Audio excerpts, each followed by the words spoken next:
Bonjour Flavien. Bonjour Vincent. Mais qu'est-ce que t'as dans les mains? Bah, tu n'as pas vu l'averse qui est prévue pour tout à l'heure? Mince, j'ai pas regardé la météo. Mais comment ça marche la météo? Très bonne question, on va essayer de voir ça ensemble.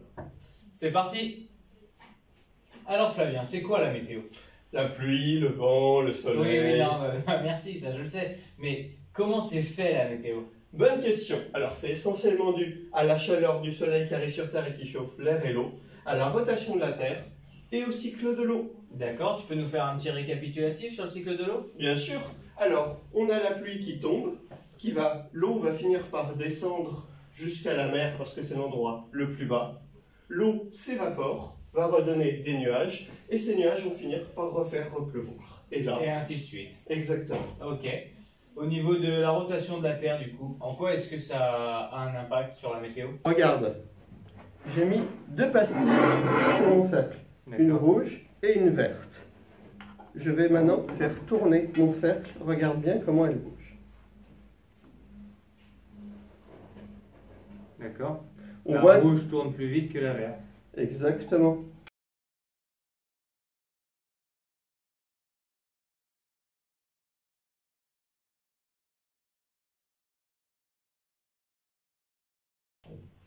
Sur Terre, la pastille rouge correspond à l'équateur, à un grand cercle.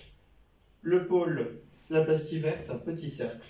Donc, tout le monde fait un tour en même temps, mais les points se déplacent plus ou moins vite. Et quand deux points se déplacent à des vitesses différentes, entre les deux, ça se met à tourner. D'accord, ce qui explique les cyclones. Exactement, qui se passent juste au-dessus ou juste en dessous de l'équateur. Ok, mais au niveau de la chaleur? Alors, pour la chaleur, on va faire une expérience. C'est parti. Pour cette première expérience, il nous faut un grand récipient qu'on va remplir d'eau. Ok. On va avoir besoin d'un colorant et d'un tout petit récipient en verre transparent. D'accord, et qu'est-ce qu'on fait avec tout ça? On remplit ça d'eau très froide. On va remplir celui-ci d'eau très chaude, colorée. Et ensuite, on plongera l'un dans l'autre et on regardera ce qui se passe. C'est parti? C'est parti.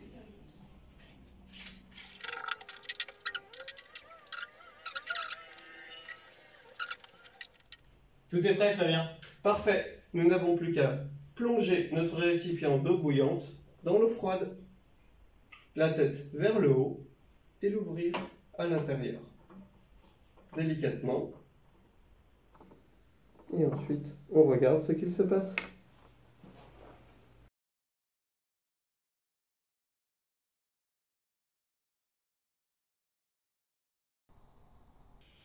Excellent, Flavien. L'eau chaude sort du flacon et ne se mélange pas avec le reste de l'eau froide. Tout à fait, l'eau chaude et l'eau froide restent séparées l'une de l'autre, elles ne se mélangent pas, et on voit bien que l'eau chaude monte et que l'eau froide reste en bas. C'est exactement pareil avec l'air. L'air chaud monte, l'air froid descend et reste en bas. D'accord, mais quel rapport avec la météo? Eh bien, notre soleil va chauffer l'air de la Terre, l'air chaud monte, l'air froid descend, et ça nous fait des cellules d'air qui se déplacent, qui vont créer du vent sur Terre. Qui va déplacer les nuages, et ainsi de suite. Exactement. Ok Flavien, on vient de voir comment ont été créés les mouvements d'air grâce à la chaleur, et c'est eux qui font bouger les nuages. Tout à fait. Mais les nuages, je les vois, alors que l'évaporation, c'est invisible. Comment est-ce possible? Alors, pour mieux comprendre ça, on va créer nous-mêmes un petit nuage maison. Super. Pour ça, il nous faut un vase, Ok. des glaçons, un déodorant et de l'eau bouillante. Ok, et qu'est-ce qu'on fait? On va verser un fond d'eau bouillante. Ensuite, on donne un coup de déodorant à l'intérieur. On pose tout de suite après notre bocal avec les glaçons et on attend quelques secondes. D'accord. Donc là, qu'est-ce qui se passe exactement? Ici, on a reproduit les conditions qui vont créer les vrais nuages. En miniature, on va mieux expliquer une fois qu'on aura vu le résultat. Mais Flavien, il n'y a pas de déodorant dans le ciel. Tu vas voir. Ok. Déjà, regardons le résultat. On a un authentique nuage qui sort. Effectivement, on le voit bien. Et ce n'est pas dû uniquement à notre déodorant, parce que si on donne un petit coup de verre, il disparaît tout de suite. C'est vrai. Alors, effectivement, il n'y a pas de déodorant dans l'atmosphère. Par contre, l'eau très chaude ou même froide, elle va s'évaporer. quand elle est sous forme de vapeur, elle est invisible. Quand elle va rencontrer quelque chose de plus froid, comme par exemple une vitre en hiver, elle va redevenir liquide en donnant sa chaleur. Comme la buée quand on souffle sur les vitres. Exactement. Mais il n'y a pas de vitre dans l'air pour faire les nuages. Mais alors sur quoi se pose l'évaporation pour Sur être visible? plein de micro-poussières qui se retrouvent dans l'air et ça va faire des micro-gouttes d'eau qui vont se former sur chacune de ces poussières. D'où l'intérêt de notre déodorant qui va créer toutes ces micro-poussières. D'accord. Donc, Excellent. ici, on a l'eau chaude qui s'évapore, les micro-poussières et la couche plus froide. Parce que plus on monte en atmosphère, plus l'air est froid. Et c'est pour ça que justement, la condensation se fait au fur et à mesure que l'eau monte. Excellent. Merci Flavien. De rien, Super Flavien. On vient de voir comment créer des nuages, mais j'ai une question pour toi. j'écoute. Quand il y a des nuages et de la pluie, et en même temps du soleil, on aperçoit un arc-en-ciel. Mais l'arc-en-ciel, c'est quoi? Alors, on va tout d'abord en créer un dans son jardin et ensuite on va expliquer comment ça marche. Ok, on y va? Allez, c'est parti. Pour un arc-en-ciel, il me faut du soleil, j'en ai plein, et de la pluie qui va ici représentée par mon vaporisateur. On voit l'arc-en-ciel qui se dessine.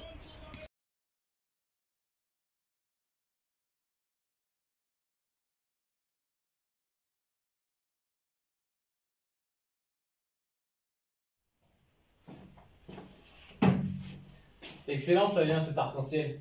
Mais l'arc-en-ciel, du coup, c'est quoi? Alors, petit rappel sur la lumière avant. Quand la lumière passe d'un milieu à un autre, elle est déviée. Mais ce qu'on a oublié de dire la dernière fois, c'est qu'elle est déviée différemment en fonction de sa fréquence, c'est-à-dire en fonction de sa couleur. Le rouge est très peu dévié, le violet est énormément dévié, et du coup, après être passé dans la goutte d'eau, ils se séparent. Ce qui vient créer toutes les couleurs de l'arc-en-ciel. Tout à fait, parce que la lumière du soleil est une lumière blanche composée de toutes les couleurs rassemblées. Un peu d'eau, un peu de soleil, et on a un arc-en-ciel. Tout à fait. Excellent. Génial toutes ces expériences, Flavien. On a vu comment se créer différents phénomènes météorologiques. Tout à fait. Mais comment prévoit-on la météo? Eh bien parce qu'on a des appareils de mesure qui permettent d'avoir des données un peu partout et avec ces données, on est capable de prévoir comment le temps va évoluer. Ok, mais on mesure quoi? Notamment la pression atmosphérique. Et on va créer ensemble un baromètre, c'est-à-dire un appareil qui mesure la pression. C'est parti? C'est parti. Ok Flavien, donc pour cette expérience, qu'est-ce qu'il nous faut? Il nous faut une feuille de papier, Ouais, un carton, ok. de quoi écrire, ciseaux, pot de confiture, scotch, ballon et paille. Et qu'est-ce qu'on fait avec tout ça? On va découper notre ballon, D'accord. l'extrémité, Ouais. Et ensuite, raconte-moi tout. on va l'installer pour fermer hermétiquement notre bol, un peu proche de cette taille là, c'est parfait. Ensuite, on va y scotcher la paille et la paille va indiquer une position sur notre feuille qu'on aura placée sur le carton. Ok, génial. On s'y met? Ouais.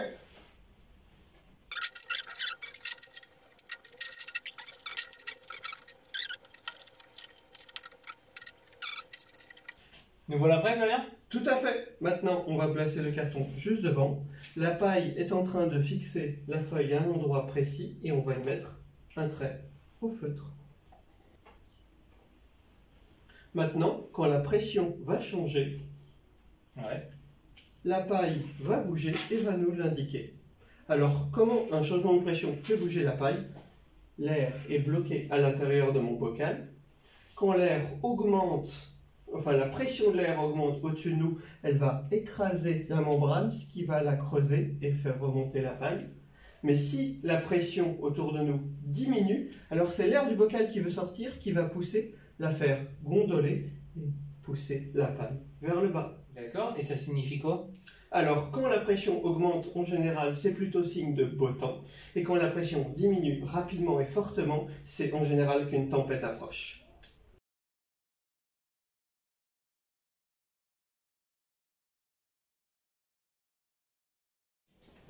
Alors, Flavien, où est-ce qu'on en est? On va voir ça, Ah oui, c'est bien descendu. et pas dans le bon sens. Regarde, j'ai un ballon.